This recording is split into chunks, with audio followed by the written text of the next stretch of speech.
Before we wind up, the Kerala Governor Arif Mohammad Khan has spoken with Pradeep Pillai of News18 Kerala and broken his silence on this entire Sar Tan Se Juda syndrome that we are seeing. It started with the butchers of Udaipur and in Amravati, and now we see it manifest during the Hyderabad hate storm. Listen in. Sar Tan Se Juda is the new clarion call, which is coming from radical quarters. But surprisingly, some of the mainstream party leaders also seem to be endorsing that. I think the point I made in the beginning itself, the post-partition, and when this question, in some conference in Delhi, this matter came up, I said the book is there. You can refer to it. There are, and this is after careful, diligent study, there are 26 verses in Quran which say, if somebody says something which is hurtful, then you remove yourself from this. Then you say, peace to you, and go away from it. Nowhere it is written. But the fact is that when the Muslims were single superpower in the world, they were the empire, the laws in contravention of the provisions of the scripture were written, and in that it is provided. But what surprises me most is that these laws which were written during the period of empire, but it was claimed that this is the divine law. No Muslim countries now has those laws.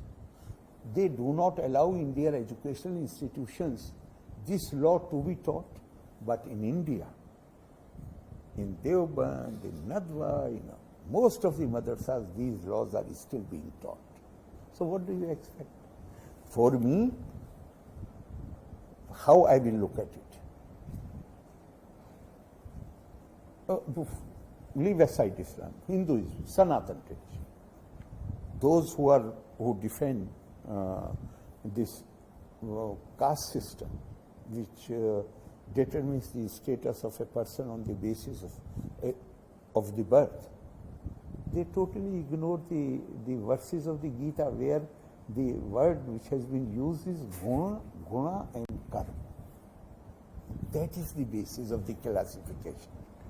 There are so many stories in the Upanishads wherein it has been said that even the term Brahmana, in Sanskrit, Bra means expansion. Man means mind and heart. After acquisition of knowledge, great tapasya, period of brahmacharya, when you acquire knowledge, you develop wisdom, then as a result of that, when your mind expands, then you are a Brahmin. You can be Brahmin, I can be Brahmin, anybody, according to that definition. Likewise, some people can find out of context some parts of the verses to justify violence. For me, there is a verse in the Quran which says, La tastavil hasanato sayya. Goodness and evil cannot be equal. Itfa billati hiya ahsan. When somebody does evil to you, repel that evil by doing goodness to him. فَإِذَا الَّذِي بَيْنَكَ وَبَيْنَهُ عَدَاوَةٌ كَأَنَّهُ وَلِيٌّ حَمِيمٌ.